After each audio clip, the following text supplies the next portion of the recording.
జరిగింది. ఆ BC study circle government నుంచి తేవడం జరిగింది. ఆ వ్యవస్థాపకులు ఎవరంటే మన మేడి సెక్రటరీ తిరుమల కుమార్ గారు.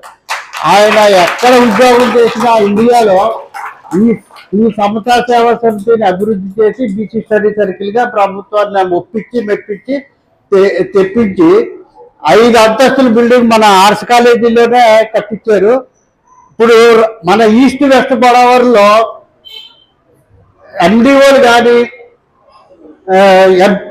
మండల రెవెన్యూ అధికారులు ఎంఆర్ఓలు కానీ పనిచేస్తున్నటువంటి వాళ్ళు అందరూ ఇక్కడే మా సమతా సేవా సమితిలో కోచింగ్ తీసుకున్న వాళ్ళే. అలాగే టీచర్స్ కూడా 2 జిల్లాల్లో పనిచేసే టీచర్స్ ఆల్మోస్ట్ వాళ్ళు అక్కడే కోచింగ్ తీసుకున్నారు.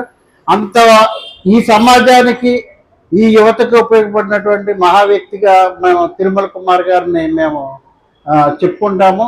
అలాంటి వారు మీ ముందుండారు. 2 విషయాలు సావిత్రిబాయి పూలే గురించి చెప్తారు, వినవలసిందిగా కోరుతారు.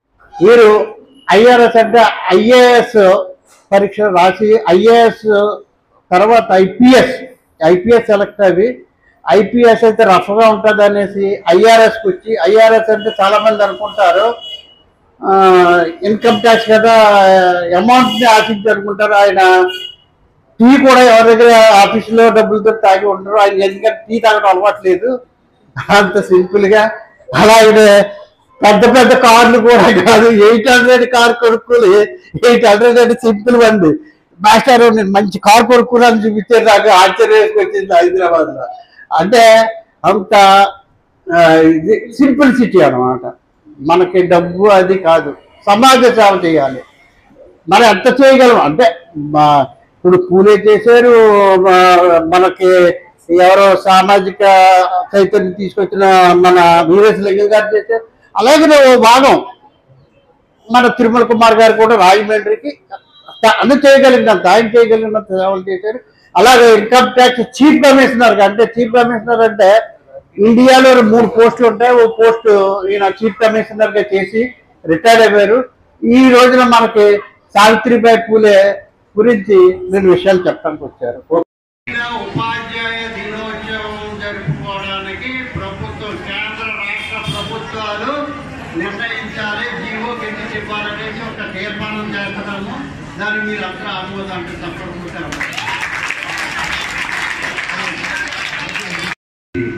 ఏదో స్లోగనం ఏదో మతానికి చెందింది కదమ్మా, విద్యతో జ్ఞానంతో వర్ధిల్లు అనే దాన్నే జై భీమ్ అంటారు. కాబట్టి మీ అందరికీ ఒక్కసారి జై భీమ్ అనండి అమ్మా. Thank you.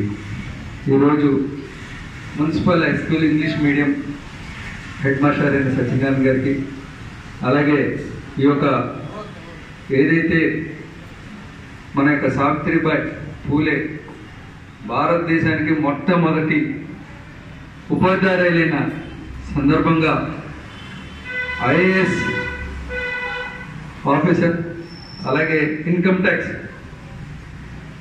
ఒక ఉన్నత స్థానంలో రిటైర్ అవి ఎప్పుడు కూడా ఆయన దళిత ఉద్యమాల కోసమే ఉద్యోగాన్ని పక్కన పెట్టి ఎక్కడో బెంగళూరులో చేసినా బాంబేలో చేసినా ఎప్పుడు కూడా ఒక విద్య నిమిత్తమే ఆయన సావిత్రిబాయి పూలే అవ్వచ్చు, అంబేద్కర్ యొక్క ఆశయాల కోసం పనిచేస్తున్న తిరుమల కుమార్ గారికి, అలాగే దాన్ని మీరు గుర్తించి ఈ భారతదేశాన్ని రాజ్యాధికారం కోసం ఏదైతే ఈ దేశాన్ని శాసించే హక్కు ఒక రాజకీయ నాయకుడికి ఉంటుంది, ఆ తర్వాత ఐఏఎస్ ఆఫీసర్కి ఉంటుంది, తిరుమల కుమార్ గారు అంటారు. అలాగా మీరందరూ కూడా చదివి బాగుపడాలనే ఉద్దేశంతో సానపల్లి రామారావు గారు ఎస్ఐటి అలాంటి ఈ యొక్క సోషల్ వర్క్ చేస్తే మేము ముందుకు రావడం జరుగుతుంది. అలాగే రామారావు గారికి, అలాగే జార్జి అంటోని గారు స్టేట్ బ్యాంక్ లో ఉన్నతమైన స్థానం చేసి ఆయన కూడా ఆయన సేవల్ని ఏదైతే ఈ యొక్క మారాలి ఉద్యోగులుగా మారాలి అన్ని డిపార్ట్మెంట్ లో ఉండాలన్న ఉద్దేశంతో జార్జి గారు, అలాగే సత్యనారాయణ మాస్టర్ గారికి, అలాగే ఈ యొక్క సోషల్ వర్క్ లో వాళ్ళగా పనిచేస్తున్న నక్కల వెంకటరమణ గారికి, అలాగే సత్యనారాయణ గారి మాస్టర్ గారికి, ఇక్కడ కూర్చున్న వాళ్ళు అందరూ మాస్టర్లే ఎక్కువ ఉన్నారు, ప్రతాప్ గారికి, అలాగే ప్రతి ఒక్కరికి టీచర్స్ కి జైలు తెలుపుకుంటూ ఈ రోజు నాకంటే ముందు మాస్టర్ గారు చాలా ఎక్కువ చెప్పారు. నేను రవి ప్రసాద్ ఓఎన్జీసీలో చీఫ్ ఇంజనీర్ చేసి రిటైర్ అయ్యాను. అయితే మేమంతా సోషల్ వర్క్ చేయడం మా కర్తవ్యంగా పెట్టుకున్నాం ఉద్యోగం చేసి కూడా. ఎందుకంటే మేము కూడా స్లమ్స్ లో చేసాం. స్లమ్ లో ఉన్న బాధలు అయితే తెలిసి అప్పట్లో హాస్టల్స్ కూడా అంత పెద్దగా లేవు. అలాంటి సమయంలో ఏదైతే ఈ రోజు మనం పుట్టినరోజు చేసుకుంటామో ఆ యొక్క అమ్మగారు ప్రపంచంలోనే మొట్టమొదటి భారతదేశంలోనే మొట్టమొదటి టీచర్ గా ఎన్నో కష్టాలు పడి ఆ కష్టాలన్నీ సత్యాన్ని గారు చెప్పడం జరిగింది.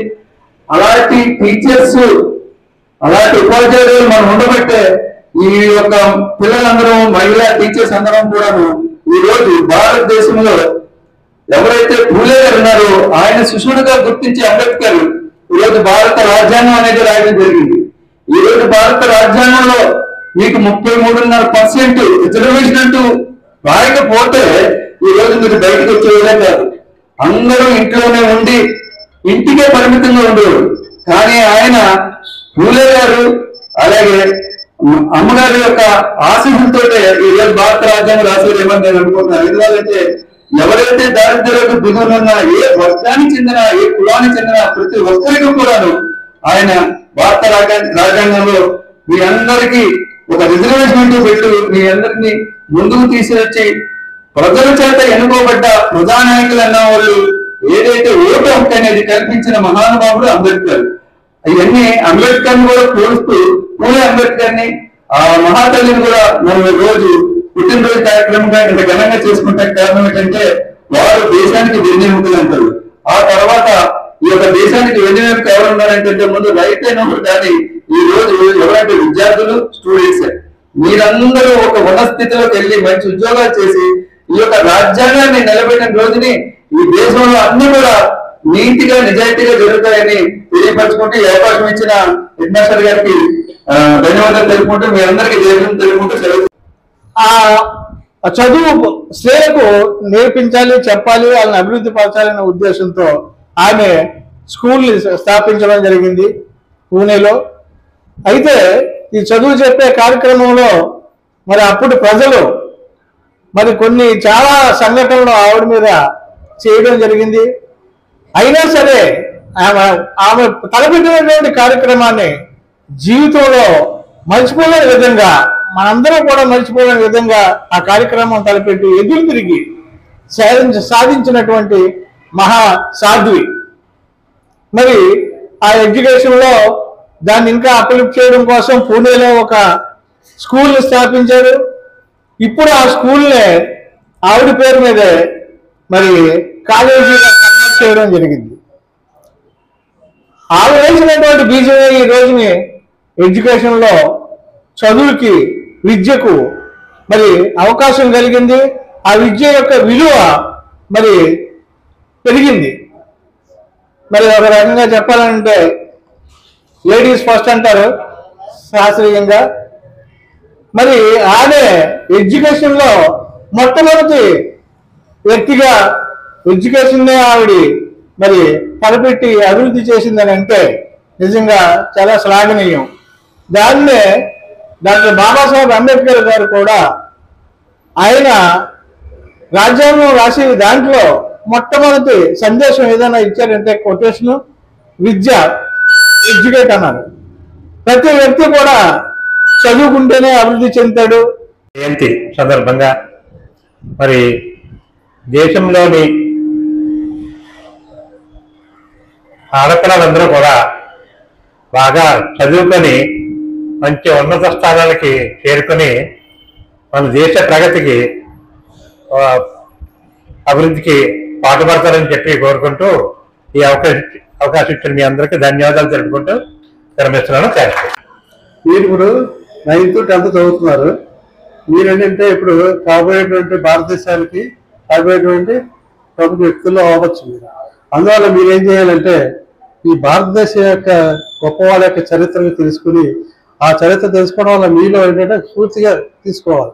వాళ్ళు ఏ విధంగా పైకి వచ్చారు, ఏ విధంగా వాళ్ళ యొక్క జీవితాన్ని మలుచుకున్నారు అనేటువంటి కూడా వాళ్ళ యొక్క చరిత్ర తెలిస్తే మీకు అవగాహన వస్తుంది. ఆ విధంగా మీ యొక్క జీవితాన్ని మలుచుకోవచ్చు. అదేవిధంగా ఇప్పుడు ఉన్నటువంటి సమయాన్ని మీరు చాలా సద్వినియోగం చేసుకోవాలి.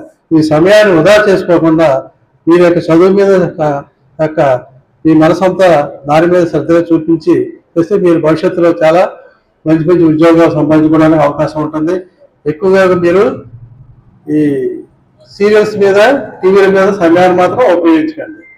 అది మీరు ఏం చేస్తారంటే మీ సమయాన్ని తినేసి మీ యొక్క మనసుని పాటు చేస్తుంది. అందువల్ల ఎప్పుడు కూడా మీరు టీవీల దగ్గర కానీ సీరియల్స్ కానీ వెళ్ళకండి. మీరు ఎప్పుడు కూడా పుస్తకాల మీద ఉంచి మీ యొక్క శ్రద్ధను పుస్తకాల మీద ఉంచి మీ యొక్క భవిష్యత్తుని తీర్చినట్టుగా కోరుతాం. ఈ అవకాశం ఇచ్చినటువంటి అందరికీ కూడా నమస్కారం తెలియజేస్తాం. జ్ఞానం నేర్పింది. ఎన్ని దండాలు పెట్టినా ఆ తల్లికి రుణం తీర్చుకోలేదు. అంటరాని వాళ్ళకి నేర్పింది, ఉన్నంత వర్గాలకు కూడా అగ్రవర్ణ స్త్రీలు కూడా చదువుకోవాలన్నారు. అయితే చరిత్ర మన పెద్దలు అందరూ చెప్తారు. నేను ఒక పాట రూపంలో ఆ మహాతల్లిని ఒక జ్ఞానం చేసుకుంటూ ఓ పాట రూపంలో చిన్న 2 చరణాలు పాట పాడతాను. ఆడోళ్ళంటే ఆట బొమ్మలు కాదు, ఝాన్సీ లక్ష్మీబాయి, జర్ఖాబాయి, జ్యోతిరావు, మన పులే, మన చౌత్రిబాయి లాంటి వాళ్ళని, రత్నాబాయి లాంటి వాళ్ళని మీరు నిరూపించుకోవాలమ్మా, మీదే తరం మా తరం అవుతుంది. నిండు అమ్మాసనాడు ఓలచ్చ గుమ్మాడి, ఆడబిడ్డ పుట్టినాదో ఓలచ్చ గుమ్మాడి. నిండు అమ్మాసనాడు ఓలచ్చ గుమ్మాడి, ఆడబిడ్డ పుట్టినాదో ఓలచ్చ గుమ్మాడి. అత్తమ్మ పోని పూనాదో ఓలచ్చ గుమ్మాడి, మొగుడు ముద్ది వారేదో ఓలచ్చ గుమ్మాడి. అత్తమ్మ పొంది పీనాదో ఓలచ్చ గుమ్మాడి, మొగుడు ముద్ది వారేదో ఓలచ్చ గుమ్మాడి. నిండు అమాసనాడు ఓలచ్చ గుమ్మాడి, ఆడబిడ్డ పుట్టినాదో ఓలచ్చ గుమ్మాడి. బట్టలల్ల జుట్టుకుని ఓలచ్చ గుమ్మాడి, నేను బావిలోనూ వేయకపోతే ఓలచ్చ గుమ్మాడి. కుక్క పిల్ల అడ్డు వచ్చి ఓలచ్చ గుమ్మాడి, అక్క అట్లా చెయ్యకందో ఓలచ్చ గుమ్మాడి, అక్క అట్లా చెయ్యకందో ఓలచ్చ గుమ్మాడి. నిండు అమాసనాడు ఓలచ్చ గుమ్మాడి, ఆడబిడ్డ పుట్టినాడు ఓలచ్చ గుమ్మాడి. హరిహో హరిహో హరిహో హరిహో. బట్టలల్ల జుట్టుకుని ఓలచ్చ గుమ్మాడి, నేను బావిలోని పడిపోతే ఓలచ్చ గుమ్మడి. గంగమ్మ చెయ్యి జాతి ఓలచ్చ గుమ్మడి, సిల్లి దానవ్వ ఉందో ఓలచ్చ గుమ్మడి. పున్నమది రోజు ఓలచ్చ గుమ్మడి, నేను పుట్ట కింద పెడితేనమ్మో ఓలచ్చ గుమ్మడి. నాగన్న పడగా విప్పి ఓలచ్చ గుమ్మడి, గురుగు గడ్డే నమ్మో ఓలచ్చ గుమ్మడి. హరివో హరివో హరివో హరివో. అమ్మా ఇంకా ఉంది, శరణుంది. బాయి పుట్టినాదో ఓలచ్చ గుమ్మాడి, నా బిడ్డనమ్మ సంతానమ్మో ఓలచ్చ గుమ్మాడి, నా బిడ్డనన్న సంతానమ్మో ఓలచ్చ గుమ్మాడి. అమ్మ సావిత్రిబాయి పుట్టినాడు ఓలచ్చ గుమ్మాడి, నా బిడ్డనన్న సంతానమ్మో ఓలచ్చ గుమ్మడి. అమ్మలారా చెల్లులారా, ఆత్మహత్యలు ఎవరో చేసుకోవద్దు. సగవండి వీరుల్లాగా దేశాన్ని పరిపాలించే పురుషులు సగ భాగం అన్నాడు అంబేద్కర్, స్త్రీలు ఒక భాగం. ఉద్యోగాల్లో ఉద్యమించాలా, ఈ రాజకీయ దోపిడీ అంతా చేయాలా. మీదే తరం సావిత్రిబాయిలాగా ఉద్యమించండి. మా చెల్లులారా, నా చిట్టు చెల్లులారా, అక్కలారా, మీరందరూ కూడా జై భీమ్ ఉద్యమనాలు. వీళ్ళ ముగ్గురు ముఖ్యం. మరి సావిత్రిబాయి పూలే గారి గురువు ఎవరో మహాత్మా జ్యోతిరావు పూలే గారు. ఆయన వల్లనే తన భార్యని ఒక గొప్ప ఆదర్శ ఉపాధ్యాయురాలుగా, ప్రప్రథమ ఉపాధ్యాయురాలుగా, ఒక గొప్ప సమాజ సేవికగా, సమాజానికి నాయకురాలుగా తీర్చిదిద్దిన మహానుభావుడు పూలే గారు. అంచాక ఆ పూలే గారి గురించి చాలా కాలం క్రితం, బహుశా ఒక 30 సంవత్సరాల క్రితం నేను రాసినటువంటి చిన్న గేయంతో మొదలు పెట్టాను. అనగారిన జాతులకు ఆశా జ్యోతిగా నిలిచిన మార్గదర్శి నీవేనయ్యా, ఓ జ్యోతివా మా బ్రతుకులు వెలిగించావయ్యా. నిజరించే నీ జాతిని కదిలించిన కర్మయోగి ఈ చదువంతా నీదేనయ్యా. అణగారిన జాతులకు ఆశా జ్యోతిగా నిలిచిన మార్గదర్శి నీవేనయ్యా. ఓ జ్యోతిబా మా బ్రతుకులు వెలిగించావయ్యా. నిధులించే నీ జాతిని కదిలించిన కర్మయోగి మా ఎదలిందా నిలిచావయ్యా.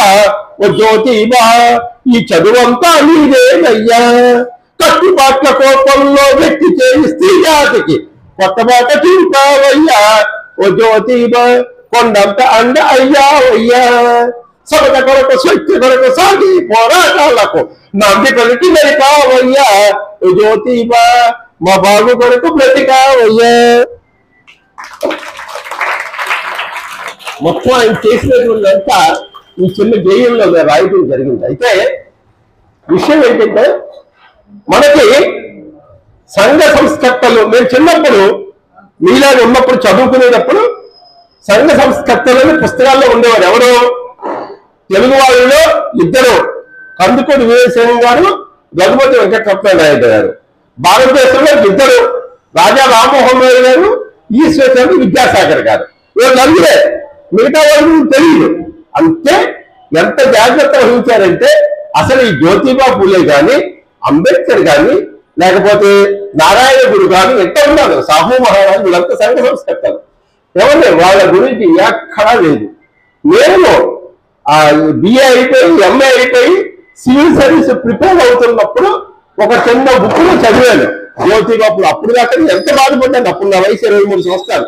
అరే నాకు 23 సంవత్సరాలు వయసు వచ్చినా, ఇప్పుడు 65 సంవత్సరాలండి. ఏమంటే 23 సంవత్సరాలు వయసు వచ్చినా ఇంత మహనీయుల గురించి, ఇంత గొప్ప వ్యక్తి గురించి నేను తెలుసుకోకపోయింది ఎంత బాధపడ్డాను. మీకు అర్థమవుతుంది. మీరు అదృష్టవంతులు. నేను చిన్న వయసులో ఉన్న వాళ్ళ గురించి తెలుసుకుంటున్నారు మీరు. అంతేంటంటే మహాకవి శ్రీశ్రీ ఇతిహాసపు చీకటి కోణం అట్టడుగుల బడి కనిపించని కథలన్నీ కావాలిప్పుడు దాచేస్తే దాగని సత్యం. ఈ సత్యం దాగదండి. అందుకని ఈరోజు మరి దేశవ్యాప్తంగా అన్ని స్కూళ్ళలో, కాలేజీలు ఇప్పుడు పూలే గురించి మనం చదువుకుంటున్నాం. మరి పూణేలో, మరి మహారాష్ట్ర రాష్ట్రంలో బొంబాయి తర్వాత అతిపెద్ద నగరం భారతదేశంలో, ఆ రోజు ఏ రోజు పెద్ద నగరం పూణేలో ఉన్నటువంటి పూణే విశ్వవిద్యాలయం పేరే సావిత్రిబాయి పూలే విశ్వవిద్యాలయంగా మార్చడం జరిగింది. చూడండి ఎంత నుంచి ఎంతవరకు అభివృద్ధి వచ్చిందో. అంటే 1983, 84లో మేము చదువుకున్నప్పుడు వాళ్ళు ఎవరికి తెలియదు. కానీ ఈ రోజు ఒక 40 సంవత్సరాల తర్వాత అందరికీ తెలివి వచ్చింది, అవేర్నెస్ వచ్చింది. అంటే ఆ రోజుల్లో వారు ఎంత కష్టపడి ఉంటారో ఆలోచించండి. ఆ మహాతల్లి ఎన్ని బాధలు భరించి ఉంటుంది. ఆవిడ బ్రతికిందే 66 సంవత్సరాలు. 9 సంవత్సరాలు, మొదటి 9 సంవత్సరాలు చదువు లేదు. ఒక సామాన్యమైనటువంటి కుటుంబంలో పుట్టింది. ఏమంటే ఆ 9వ ఏట 13వ సంవత్సరాల వయసున్న జ్యోతిబా పూలేని వివాహం చేసుకున్న తర్వాత ఆవిడ జీవితం మలుపు తిరిగింది. నేను డీటెయిల్ చెప్పండి, మాస్టర్ అన్ని చెప్పేసారు హెడ్మాస్టర్ గారు. అయితే ఇప్పుడు ఏమిటంటే ఇక్కడ విషయం, ఈ రోజు మనం చెప్పుకోవడానికి చాలా మామూలుగా చెప్పేస్తారు. కానీ వాళ్ళు ఎంత స్ట్రగుల్ పడ్డారు, ఎంత తపన పడ్డారు, ఎన్ని అవమానాలు భరించారు, ఎంత సంఘర్షణకు గురయ్యారు, సమాజానికి ఎదురు నిలిచారు. ముఖ్యంగా ఏం జరిగిందంటే వీళ్ళు అందరికీ చదువు చెప్పాలంటున్నారని చెప్పేసి ఈ జ్యోతిరావు పూలే తండ్రి గారు ఏం చేశారంటే, మీ ఇద్దరు, మీరు నా కొడుకు పావులు కరెక్టే కానీ ఇల్లు నిలుపుకోమన్నారు. ఇంటికి తరివేశారు. తాను ఉన్న ఇంటిలోనే చూడలేదు. అప్పుడు పూలే యొక్క ఆదర్శ భావాలను గుర్తించినటువంటి కొంతమంది బ్రిటిష్ అధికారులు, ఆంగ్లేయులు, కొంతమంది బాగా చదువుకునేటువంటి ముస్లింలు మిత్రులు ఆయన ఆశ్రయం ఇచ్చారు. ఆ విధంగా ఒక ముస్లిం మిత్రుడు ఆయనతో పాటు ఉన్నటువంటి ఆయన వచ్చి, పర్వాలేదు మా చెన్నెల్లో మా ఇంట్లో సగం నీకు ఇస్తాను ఉందని అక్కడ పెట్టుకున్నారు తీసుకెళ్ళి. ఇది మర్చిపోకూడదు మనం. తర్వాత ఆయన చెల్లెలు, ఆ ముస్లిం మిత్రుడు చెల్లెలు ఫాతిమా షేక్, ఆవిడ మనం తప్పకుండా తెలుసుకోవాలి. ఎందుకంటే భారతదేశంలో మొట్టమొదటి ముస్లిం ఉపాధ్యాయుగా ఆవిడ ఫాతిమా షేక్. ఈ ఫాతిమా షేక్ కూడా ఈ సావిత్రిబాయికు ఇద్దరికీ కూడా పూలే గారు చదువు చెప్పారు. ఆ విధంగా వాళ్ళిద్దరు కలిసి ఇంకొంతమంది మిత్రుల సహకారంతో 1, 2, 3 అలా 50, 60 స్కూల్స్ మహారాష్ట్ర వ్యాప్తంగా స్థాపించారు. తర్వాత 1973లో సత్యశోధన సమాజాన్ని ఏర్పరిచిన తర్వాత చాలా అనేక కార్యక్రమాలు చేపట్టి ఈ అసలు సమాజంలో ఈ కుల వ్యవస్థ ఎలా వచ్చింది, ఎక్కువ కులాలు ఏంటి, తక్కువ కులాలు ఏంటి, చదువు ఎందుకు లేదు, స్త్రీలను ఎందుకు ఎలా చూస్తున్నారు, ఇట్లా అనేకమైనటువంటి. అయితే ఒక గొప్ప విషయాన్ని మనం ఇక్కడ గమనించాలి. ఏంటంటే మహాత్మా ఫులే, జ్యోతిబా ఫులే కుల వ్యవస్థకి వ్యతిరేకం కానీ ఏ ఒక్క వర్గానికి ఏ ప్రజలకి వ్యతిరేకం కాదండి. ఉన్నత కులాల్లో ఉండేటటువంటి వితంతువులకి వాళ్ళ పిల్లల కోసం, అనాథమైన వాళ్ళు, మోసపోయినటువంటి స్త్రీల కోసం, వాళ్ళ పిల్లల కోసం మొట్టమొదటిసారిగా భారతదేశంలోనే వసతి గృహాలు, శరణాలయాలు ఏర్పరిచినటువంటి వాళ్ళు వీళ్ళే. అదేవిధంగా ఇంకో గొప్ప విషయం ఏంటంటే పూలే దంపతులకు పిల్లలు లేరండి, పిల్లలు లేరు. అప్పుడు వాళ్ళు ఏం చేశారు తెలుసా అండి, ఒక పెద్ద కులానికి చెందిన కులాల ఎత్తులు పెద్ద కులానికి చెందినటువంటి ఒక వితంతువుని ఎవరో మోసం చేస్తే పుట్టినటువంటి ఒక పిల్లవాడిని వాళ్ళు పెంచుకుని సొంత కొడుగ్గా యశ్వంతరావు అనే పేరు పెట్టి ఆ పిల్లవాడిని తన కొడుగ్గా చేసుకున్నారు. అంటే ఏం తెలుస్తుంది ఇక్కడ మనకి, మానవత్వం ముఖ్యం, కులం కాదు, మతం కాదు, మానవత్వం ముఖ్యం అని తన జీవితంలో నిరూపించినటువంటి మహానుభావుడు. ఏమండి తర్వాత బాబాసాహెబ్ అంబేద్కర్ కావచ్చు, పెరియార్ రామస్వామి నాయకర్ కావచ్చు, నారాయణ గురు, సాహు మహారాజు, వీళ్ళంతా సంఘ సంస్కర్తలు, గొప్పవాళ్ళు. అనేక కార్యాలు చేయలేదంటే దానికి ప్రధానమైనటువంటి ఒక బాట చూపినటువంటి వాడు, ఒక వెలుగు చూపినటువంటి వేగి చొక్క ఈ పూలే దంపతులు. వేగి చొక్కలండి వీళ్ళు, వెలుగు చూపారు మనకి. కాబట్టి ఈ వీళ్ళ నుంచి స్ఫూర్తిగా తర్వాత ఆ మహాతల్లి సమాజ సేవలో వాళ్ళు చెయ్యింది లేదండి. లేని వ్యాధి వచ్చినప్పుడు, ప్రజల సమస్యలు వచ్చినప్పుడు, కరువులు వచ్చినప్పుడు, వరదలు వచ్చినప్పుడు, ఏది వచ్చినా అన్ని వర్గాల ప్రజల్ని సమానంగా ఆదరించి వాళ్ళు శభాష్ అనిపించుకున్నారు. ఆ రోజు ఉండేటువంటి బ్రిటిష్ వాళ్ళు అందరూ కూడా వీళ్ళ గురించి ఎంతో గొప్పగా పేర్కొన్నారు. అంతేకాకుండా ఇంకో విషయం ఏంటంటే ప్రతి కులంలో కూడా ఆదర్శ భావాలు ఉన్న వాళ్ళు ఉంటారు, ఇంకొక గమనించాలి.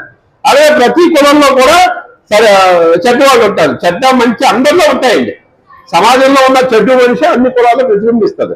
అయితే మహాత్మా జ్యోతిబా ఫులేకి సపోర్ట్ గా ఉండి వీళ్ళు ముందుకు నడిపించిన వాళ్ళు అనేక మంది ఉన్నత కులాల వాళ్ళు ఉన్నారు, తక్కువ కులాల వాళ్ళు ఉన్నారు, అంటరాని కులాలుగా ముద్ర వేసి ఊరు బయట పెట్టిన వాళ్ళు ఉన్నారు, అందరూ ఉన్నారు. ఈ విషయాన్ని మనం గమనించుకోవాలి. మీరు ఏంటంటే ఇప్పుడు బాగా చదువుకోవాలి. ఇందా చెప్పారు కదా, ఇటువంటి మహనీయుల జీవిత చరిత్రలు తెలుసుకోండి. వాళ్ళ స్వీయ చరిత్రలు, జీవిత చరిత్రలు. మీరు జనరల్గా అందరికీ మొబైల్ ఫోన్స్ ఉన్నాయమ్మా. మీకు మొబైల్ ఫోన్ ఉంటే వాట్సాప్ ఉంటుంది, వికీపీడియా అని ఉంటుంది, వికీపీడియా. ఆ వికీపీడియాకి వెళ్ళి కొట్టండి, మహాత్మా పూలే అని కొడితే మీకు వస్తుంది వాళ్ళ గురించి. లేకపోతే జ్యోతిబా పూలే గూగుల్కి వెళ్ళండి, గూగుల్కి వెళ్ళి ఇంటర్నెట్ లో మీరు సెర్చ్ చేయండి. వీళ్ళందరి గురించి తెలుస్తుంది. వాళ్ళు ఏం చేశారు, ఏమి సాధించారు, వాళ్ళ నుంచి వాళ్ళు ఏమి స్ఫూర్తి పొందుతున్నాం. ఏమిటి స్ఫూర్తి అంటే ప్రతిభ అంటే ఏంటి? ప్రతిభ అనేది కులము, మతము, వర్గము, వర్ణము, లింగము, జాతి, భాష దేని మీద ఆధారపడి ఉండదు. ఇది ఎక్కడే నేర్చుకోవాలి. ప్రతిభ దేని మీద ఆధారపడి ఉంటుంది? మన కృషి, కేవలం కృషి మీద ఆధారపడి ఉంటుంది. మనం కష్టపడితే ఎవరైనా ఏదన్నా సాధించగలరు. మనం కష్టపడితే ఎవరన్నా ఏదన్నా సాధించగలరు. కాబట్టి మీరందరూ కూడా ముందుగా మంచి ఆత్మవిశ్వాసాన్ని కలిగి ఉండండి, మంచి క్రమశిక్షణ కలిగి ఉండండి. ప్రతిరోజు న్యూస్ పేపర్ చదవండి. మీలో చెప్పండి, ఎంతమంది రోజు న్యూస్ పేపర్ చదివితే చేసేస్తానమ్మా? ఎంతమంది న్యూస్ పేపర్ చదువుతున్నారు ప్రతిరోజు? అమ్మా ఎవరు చదవట్లేదు, అమ్మ టీచర్లు మీరు చూడండి, అమ్మా చెప్పండి పిల్లలకి. మీరు పుస్తకాలు చదివేసారు. ప్రతిరోజు మీరు న్యూస్ పేపర్ చదివితేనే, చుట్టూ ఏముందో తెలుసుకుంటేనే, తర్వాత మీ టెక్స్ట్ బుక్స్ కాకుండా వేరే బుక్స్ ఎవరన్నా చదువుతున్నారా చేతివెత్తండి. Other books, other than text books కనీసం 2-3 పెట్టారు. ఓకే. కాబట్టి ఏంటంటే అపారమైనటువంటి విజ్ఞానం అందించే పుస్తకాలు ఉన్నాయి మనకి. మీరు ఎక్కువగా చదవండి. ఇప్పుడు మీ 9th, 10th సరిగ్గా ఫార్మేటివ్ ఇయర్స్ లో ఉన్నారు. మీ భవిష్యత్తు నిర్ణయించుకోండి. మీరు ఏం కావాలి? డాక్టరా, ఇంజనీరా, సివిల్ సర్వెంటా, లేకపోతే సోషల్ వర్కరా, లేకపోతే సైంటిస్టా, ఏదైనా కావచ్చు. కానీ దానికి అనుగుణంగా ఇప్పటి నుంచే కృషి చేయండి. మీకు మంచి మంచి ఉపాధ్యాయులు ఉన్నారు. మీ హెడ్ మాస్టర్ గారు మనకు చాలా కాలం నుంచి తెలుసు. ఆయన గొప్ప సామాజిక ఉద్యమాల్లో ఉన్నవారు, అనేకమైనటువంటి ఉపాధ్యాయ ఉద్యమాల్లో కూడా పనిచేసినటువంటి పెద్దల వారు, బాగా చదువుకున్నవారు. అంతేకా వీళ్ళందరూ గైడెన్స్ తీసుకొని మనం ఏంటంటే ఈ రోజు ఇటువంటి మహనీయుల యొక్క ఈ రోజు తెలంగాణ ప్రభుత్వం ఒక ఆర్డర్ ఇచ్చింది, గవర్నమెంట్ జీవో ఇచ్చింది. ఏంటంటే జనవరి 3వ తేదీ అందరూ కూడా తెలంగాణ రాష్ట్రంలో ప్రతి స్కూల్లో కూడా Savitribai Phule teachers day, women teachers డేగా చేయమని ఇచ్చింది. అంటే మనం ఆవిడెవరో తెలియని స్థాయి నుంచి ప్రభుత్వం జీవో ఇచ్చే స్థాయికి వచ్చాం. అలాగే తెలంగాణలో ఉండేటటువంటి ముఖ్యమంత్రి యొక్క ఆఫీస్ దాన్ని మహాత్మా జ్యోతిబా పూలే ప్రజాభవన్ అనేటటువంటి పేరు పెట్టడం జరిగింది. అంటే అలాగే అనేకమైనటువంటి గుర్తింపు వస్తుంది. కానీ మనం ఏం చేయాలంటే మన వంతుగా మనం బాగా చదవాలి. రెండవది అమ్మా, మీరు చదువుతున్నారు కదా, అలాగే మీ తమ్ముళ్ళు మీ చెల్లెళ్ళు మీకంటే చిన్నవాళ్ళు వాళ్ళకి మీరు స్ఫూర్తి వాడు మీరు చదివించాలి. ఎందుకంటే భారతదేశంలో ఇప్పటికి కూడా చదువు నిరక్షరాస్యత చాలా విపరీతంగా ఉంది. మనకి 144 కోట్ల మంది జనాభా ఉంటే ఇంకా 40 కోట్ల మంది చదువుకోవడం రాదు. అంటే 100 కోట్ల మందిగా చదవచ్చు. 40 కోట్ల మంది నిరక్షరాస్యులు ఉన్న ఏకైక దేశం ప్రపంచంలో ఒకే ఒక్క దేశం, అది మన భారతదేశం. ఈ విషయాన్ని గుర్తుపెట్టుకుంది మీరు బాగా చదువుకోండి, వీళ్ళ నుంచి స్ఫూర్తి పొందండి. అంటే వాళ్ళు ఏ విధమైనటువంటి సౌకర్యాలు లేని రోజుల్లో అప్పుడు టీవీ ఉందా, ఇంటర్నెట్ ఉందా, మొబైల్ ఉందా, ఫోన్ ఉందా, కారు ఉందా, ఏమీ లేవు వాళ్ళకి. ఇప్పుడు ఇది 1850 వేసుకోండి, అంటే ఎంతండి, దాదాపు 170-180 సంవత్సరాల క్రితం ఏమి వసతులు లేని రోజుల్లో వాళ్ళు సంచలనం సృష్టించి సమాజంలో గొప్ప మార్పుకు నాంది పలికారు. మనకి ఈ రోజు ఇన్ని వసతులు ఉన్నాయి, చక్కగా స్కూల్కి వచ్చి మీరు చదువుకుంటున్నారు. అన్ని అవకాశాలు మీరు ఉపయోగించుకోండి, సద్వినియోగపెట్టుకోండి, సమాజాన్ని మీ సేవ అందించండి. అంచేత మీరు మీ ఫ్రెండ్స్కి మీకంటే చిన్నవాళ్ళకి ఈ మహనీయుని గురించి తెలియజేయండి. మీరు బాగా చదువుకోండి. అన్ని విధాలుగా కూడా ఇప్పుడు మేము సమతా సేవా సమితి ఆర్గనైజేషన్ 30 సంవత్సరాలుగా రాజమండ్రిలో రన్ చేస్తున్నాము. మీరు ఎవరైనా సరే ఏదన్నా ముందు మేము బాగా చదువుకోవాలనుకుంటున్నాం, నేను సివిల్ సర్వీస్ అవుతాను, లేకపోతే కాంపిటేటివ్ ఎగ్జామ్స్ వెళ్తానంటే మమ్మల్ని అప్రోచ్ అవ్వండి, మేము మీకు గైడెన్స్ ఇస్తాం. ఉచితంగానే మేము ఎప్పుడు అన్ని గైడెన్స్ ఇస్తాము. Thank you very much. సరే, ఈ రోజు మనం ఇదివరకు అయితే ఆడపిల్లలు స్కూల్కి వచ్చి చదవాలంటే చాలా, అంటే వాళ్ళు ఆడపిల్ల చదివితే అది చాలా వాళ్ళకి అవమానకరంగా ఫీల్ అయ్యేవారు. అందువల్ల మనకి చదువులో కూడా ఎక్కువ మంది మనం పూర్వీకులు చూస్తే అమ్మమ్మ నానమ్మ అనే కదా మీరు ఎంత చదివారు అని అడిగితే వాళ్ళు వేల మీదే చెప్తారు. 3వ తరగతి 4వ తరగతి అలా అని చెప్తారు. మరి వాటి అన్నిటికీ కూడా అధిగమించి ఇందాక మరి మన సార్ వివరించారు అందరూ కూడా 33% రిజర్వేషన్ మనకి, అంటే 100కి 100 పోస్టులు కనుక చేస్తే అందులో 33 మాత్రం ముందు లేడీస్ మనకి ఇచ్చిన తర్వాత జెంట్స్ కి అనేది జాబ్స్ ఇవ్వడం జరుగుతుంది. ఇది చాలా మనం గర్వించదగిన విషయం. ఈ రోజు మరి మహనీయురాలు మరి సావిత్రిబాయి పూలే దినోత్సవ జయంతి సందర్భంగా మనం ఈ రోజు మన ఇంట్లో మన జయంతిని అంటే ఎంత బాగా జరుపుకుంటామో ఈ రోజు అందరూ కూడా స్మరించుకోవాలి. ఈ రోజు మన రోడ్డు మీదకి వచ్చి పిల్లలు ఫ్రీగా ఆడపిల్లలు చదువుకోవడం, ప్రతి ఉద్యోగంలో కూడా ఎవరైతే మగవారితో సమానంగా చేస్తున్నాం ఈ రోజు. మరి మా టీచర్ గారు పెద్దలందరూ కూడా చెప్పారు. అదే విధంగా మనం బయటకు వచ్చి ఇంత స్వతంత్రంగా చదువుకోవడానికి కారణం ఆ మహనీయులు కాబట్టి ఆవిడకి మనం మనస్ఫూర్తిగా మన యొక్క ఈ రోజు మన ఆవిడకి అసలు తెలుపు. Thank you sir. ఈమె గురించి మనం ఇప్పటికే చాలా మంది మాట్లాడుంటారు. నేను లాస్ట్ మినిట్ లో రావడం జరిగింది. ఏదేమైనప్పటికీ కూడా ఆమెని ఈ రోజు మొట్టమొదటి టీచర్ కదా, మరి చాలా మానవ సేవే మాధవ సేవ అనుకుంది. ఈ రోజు మహిళలు ఏ రీతిగా ఉద్యోగాలు చేస్తూ ఉన్నాము, విద్యని మనం అందించబడుతుంది అని అంటే ఆమె చేసినటువంటి ఎనలేని కృషి. ఆమె టీచర్ గా ఉంటూ ఇక్కడ టీచర్స్ కూడా ఉన్నారు, స్టూడెంట్స్ ఉన్నారు. మన క్లాస్ రూమ్ కి వెళ్తున్నప్పుడు మన క్లాసుల్లో టీచర్ ఇంటరాక్షన్ స్టూడెంట్ ఇంటరాక్షన్ చూస్తుంటాం. ఇక్కడ అందరూ స్టూడెంట్స్ ఉన్నారుగా చెప్తా ఉన్నాను. టీచర్ యాక్టివ్ ఉంటే students at the same time interaction అనేది చాలా చక్కగా ఉంటది కదా. ఆమె సొసైటీలో భర్త యొక్క సహకారంతో ఆమెకి 9 సంవత్సరాలు, భర్తకి 8 సంవత్సరాలు, 12 years ఏజ్ గ్యాప్ చాలా తక్కువ, ఇద్దరు కూడా చిన్నోళ్ళే. కానీ చాలా మెచ్యూర్డ్ మైండ్. బహుజన సమాజం నుంచి ఆమె మరి స్త్రీలకు సేవ చేయడానికి ఒక 4 నెలలు పడుతుంది. చక్కటి ఈ ఏజ్ లోనే స్టూడెంట్స్ కి చక్కటి డెటర్మినేషన్, డెడికేషన్ అనేది ఉండడం అనేది చాలా శ్రేయస్కరం. మనకి ఎప్పుడో డెసిషన్ తీసుకుంటాం అనేది కాదు, కానీ ఈ స్టూడెంట్ ఏజ్ లోనే ఆమె చక్కటి డెసిషన్ తీసుకోవడం మనం చూస్తున్నాం. డెసిషన్ మేకర్ గా స్టూడెంట్స్ ఉండాలి. ఆమె చిన్న ఏజ్ లో 9 years మీకు అని చాలా చైల్డ్హుడ్ లైఫ్ కదా, కానీ ఆ ఏజ్ లో ఆమెకి పరిమితి చెందినటువంటి మరి బ్రాడ్ మైండ్ ఆమెకు ఉండడం మనం చూస్తూ ఉన్నాం. ఆ ఏజ్ లో భర్త యొక్క సహకారంతో విద్యను అభ్యసించాలి, అనగారినటువంటి వ్యక్తులకు, విద్య లేని స్త్రీలకు ఆమె విద్య అందించాలని ఆమె ప్రార్థనతో గట్టి దృఢమైన సంకల్పం ఉండాలి ప్రతి వ్యక్తికి కూడా. ఆమె చక్కటి సంకల్పం కలిగి ఉండడానికి ఈ రోజు ఆమె పుట్టినరోజులు మనం చేసుకోగలుగుతున్నాం కదా. ప్రపంచానికి ఆమె మొట్టమొదటి మన సర్వేపల్లి రాధాకృష్ణ గారి యొక్క జన్మదినాన్ని అవన్నీ చేసుకుంటూ ఉంటాం. కానీ స్త్రీలమైన మనము ఆమె కోసం మనం చక్కటి పుట్టినరోజు చేసుకోవాలి. ఎందుకంటే ఆమె అసలు మర్చిపోకూడదు. మనం మహిళా అభ్యున్నతికి ఎంతో చాటులేని కృషి చేసినటువంటి మహోన్నతమైనటువంటి స్థానంలో ఉన్నటువంటి వ్యక్తి. మహిళల కోసం ఆమె మరి మండలి అనేటువంటి ఒక సేవా మండలిని ఒకటి ఆమె స్థాపించింది. మరి ఒక సమాజాన్ని భర్త పేరు కూడా ఆమె మరి కన్స్ట్రక్షన్ చేయడం జరిగింది. సమాజంలో ఆమె టీచర్ గా బయట అనేక మంది ఆమె మీద పేరేసి మట్టేసి ఆమె చాలా వేడి చేస్తున్నప్పుడు కూడా ఆమెకున్నటువంటి మోటివేషన్ ఏదైతే ఉందో, ఆమెకున్న డిటర్మినేషన్ ఏదైతే ఉందో అది డివేట్ అవ్వకుండా దాన్ని అచీవ్ అవడం మనం చూస్తూ ఉన్నాం. బయట ఒక శారీ కట్టుకుని మళ్ళా పిల్లలకి ఎక్కడ కూడా పిల్లలు నిరుత్సాహపరచకుండా చాలా యాక్టివ్ టీచర్ గా, రెస్పాన్సిబుల్ టీచర్ గా, ట్రూత్ఫుల్ గా ఆమె మరి విద్యార్థుల పట్ల ఉండడం మనం చూస్తూ ఉన్నాం. చక్కగా యాక్టివ్ గా బయట ఎన్ని శ్రమలు అనుభవిస్తున్నా స్టూడెంట్స్ ముందు మాత్రం ఆమె చాలా యాక్టివ్ ఉంది. ఆమె చేతులు అనేక మంది విద్యను అభ్యసించారు. ఈ రోజు ఎలాంటి టీచర్ గా నేను మాట్లాడగలుగుతున్నానంటే ఆమె పెట్టిన విషయం.